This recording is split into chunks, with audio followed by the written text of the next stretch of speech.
So I'm going to be making a PVC sword like this one.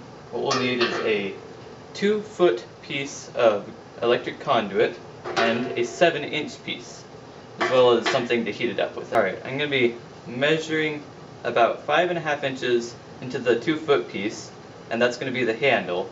And then I'm going to be heating halfway along the remaining section. I'm going to make a mark there to keep track of where I am, and then I'm going to flatten that. So now we're going to flatten the blade, and to do that, I'm just going to be using these boards. I'm going to take the blade once I've heated it and press it in between these and kneel on it and stay there until it's cooled just enough so that I can bend and flex the blade to where I want it.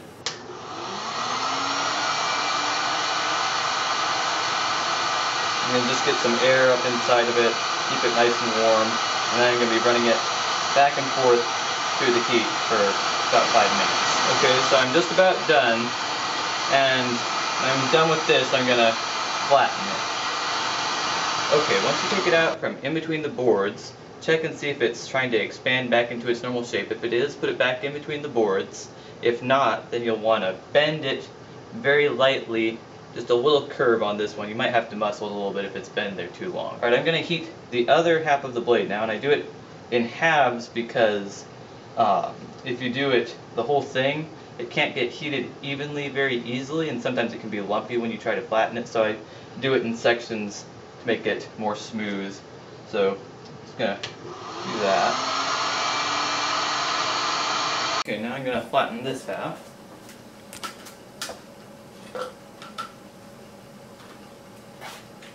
Now I'm going to try to bend this a little bit. Not much, but just a bit. Alright, so we're done with this part for now, and now we're going to move on to the hilt, which we're going to want to flatten.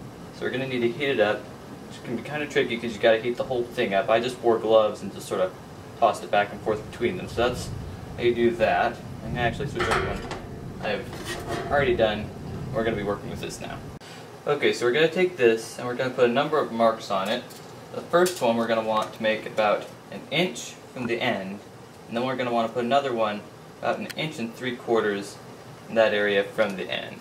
Then we're going to heat that section in between those two marks up and curl it over that, and that's going to be the curved part, one of the curved parts of the hilt.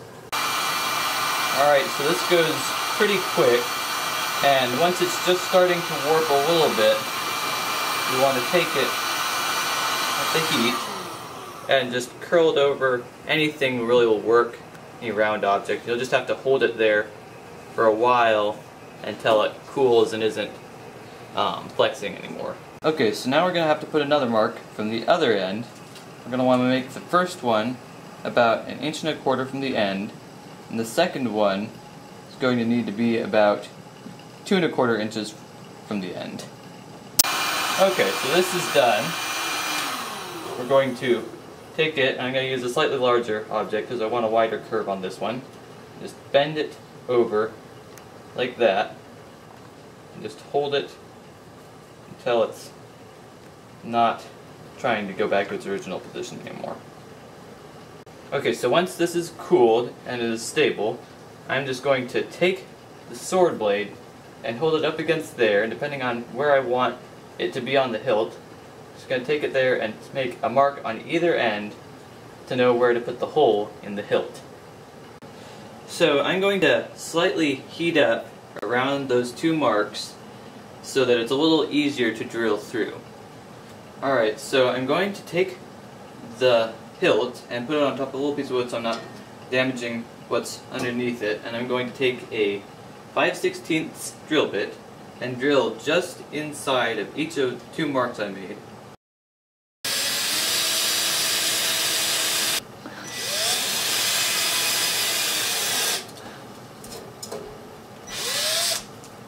And now I'm going to try and make this flat, easy thing. Stay flat! So now I'm going to heat up in between and on these two holes, and then I'm going to be cutting along the edges on either side to make a little tab and cut that out.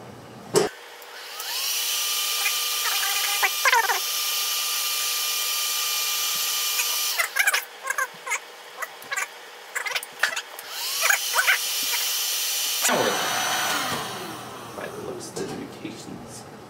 Okay, so just gonna sort of cut around the edge best I can. Might have to cut several times just to get this all out.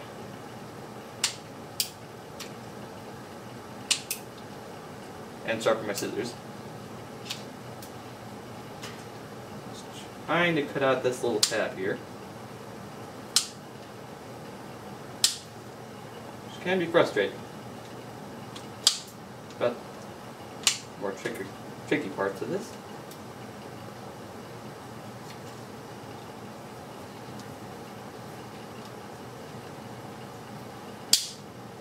Okay.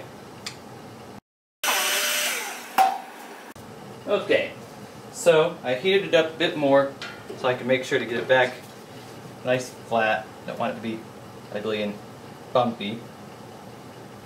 Okay, now I'm going to grind out a little bit of this just to make it more close fitted to the blade.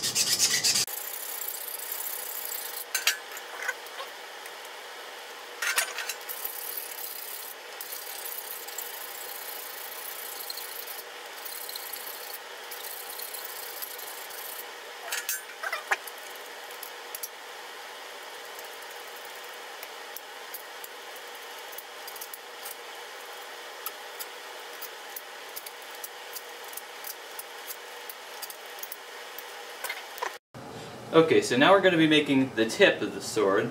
So to do that, we're going to need to heat it up and then cut it.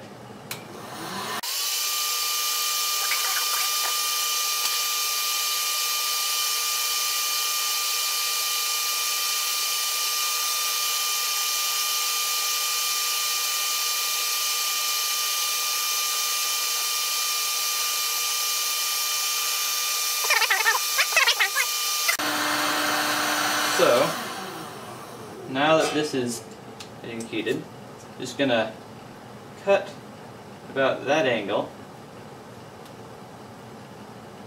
Try to cut into that. We're going to cut that off. So we've got a slightly rounded tip.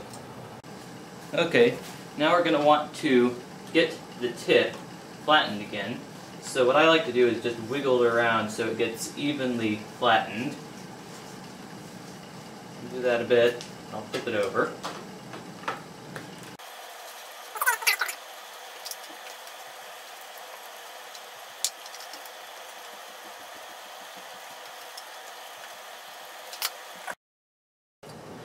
Alright, so now I want to smooth out the tip a little bit.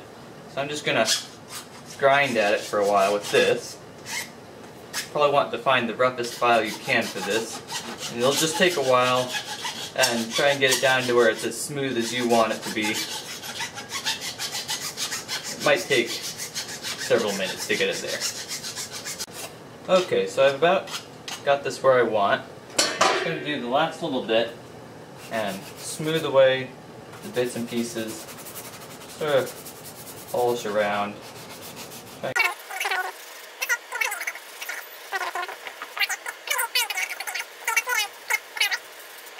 Now I'm going to be curving the handle, so to do that I'm just going to heat up in this section here and then curve it.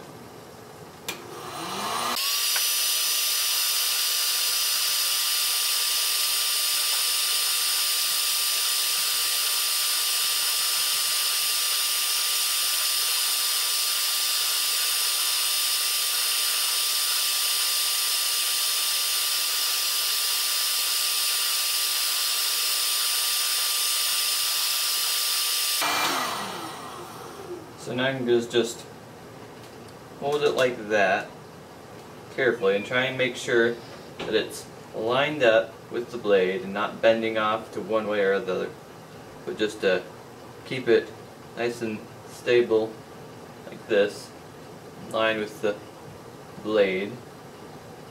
gonna have to hold that until it's cool. And how much you have this curve just depends on taste.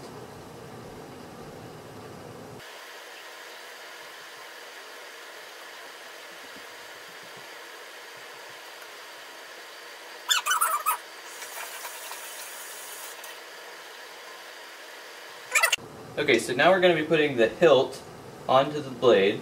So to do that, we're just going to heat up around the hole until it's flexible and then force it over the blade.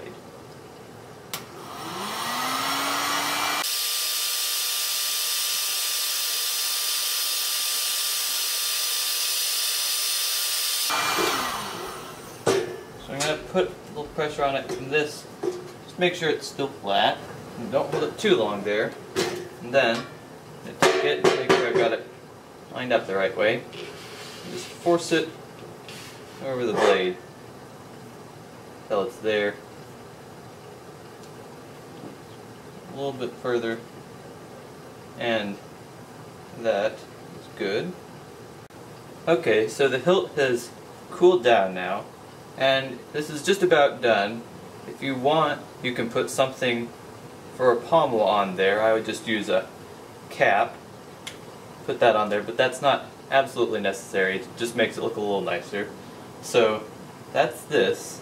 It's a bit different from the model that I showed, but that's just the way things go. End up a little different depending on how you do it. I mismeasured the hilt just a bit. Has it a little bit shorter than this one's, but that's fine. Just add on another inch or take it off. It's really very changeable. You can just change the length of the blade, the handle, the hilt, anything depending on how you want it. It's very customizable, so pretty loose. Do it however you want. Just a general idea of how to do it.